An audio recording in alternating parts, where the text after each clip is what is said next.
கடப்பாறை டீமாக இந்தியா. அப்படியே சச்சினை பார்த்த மாதிரியே இருந்தது. ஜெய்ஸ்வாலை பாராட்டிய டேரன் லீமன். செய்தி புனல் நேயர்களுக்கு வணக்கம். இந்தியா மற்றும் ஆஸ்திரேலியாவுக்கு இடையேயான முதலாவது டெஸ்ட் போட்டி நவம்பர் 22 பெர்த் மைதானத்தில் தொடங்கியது.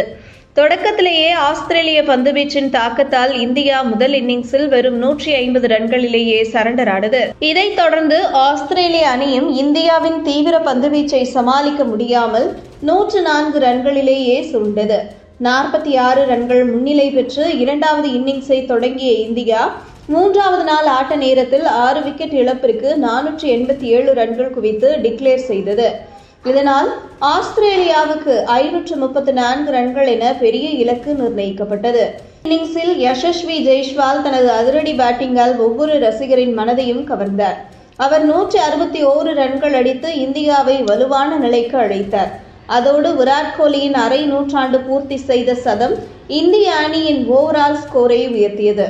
ஆஸ்திரேலியாவின் முன்னாள் பயிற்சியாளரான டேரன் லீமன் ஜெய்ஸ்வாலின் ஆட்டத்தை பாராட்டி 18 வயதில் சச்சின் டெண்டுல்கர் இங்குதான் பெரிய சதம் அடித்தார். தற்போது ஜெய்ஸ்வால் அதே மைதானத்தில் அதே அளவிற்கு ஆச்சரியமான ஆட்டத்தை வெளிப்படுத்தியுள்ளார். அவருக்கு 3 அல்லது 4 ஷாட்டுகளை ஒரே பந்தில் விளையாடும் திறன் உள்ளது. முதலாவது இன்னிங்ஸில் தோல்வியடைந்தாலும் அதனை சரி செய்து அசத்தியுள்ளார். இதுபோன்ற இன்னிங்ஸ்கள் அவரது பங்களிப்பை வருங்காலத்தில் இன்னும் உயர்த்தும் என கூறினார்.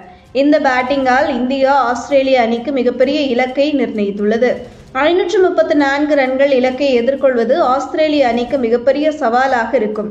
இந்த டெஸ்ட் போட்டி இந்தியாவின் ஆதிக்கத்தை வெளிப்படுத்தியிருக்கும் நிலையில் ஜெய்ஸ்வாலின் இளம் வயதிலேயே சிறந்த ஆட்டத்தை வெளிப்படுத்தியமை அவரின் திறமையை மேலும் உறுதிப்படுத்துகிறது.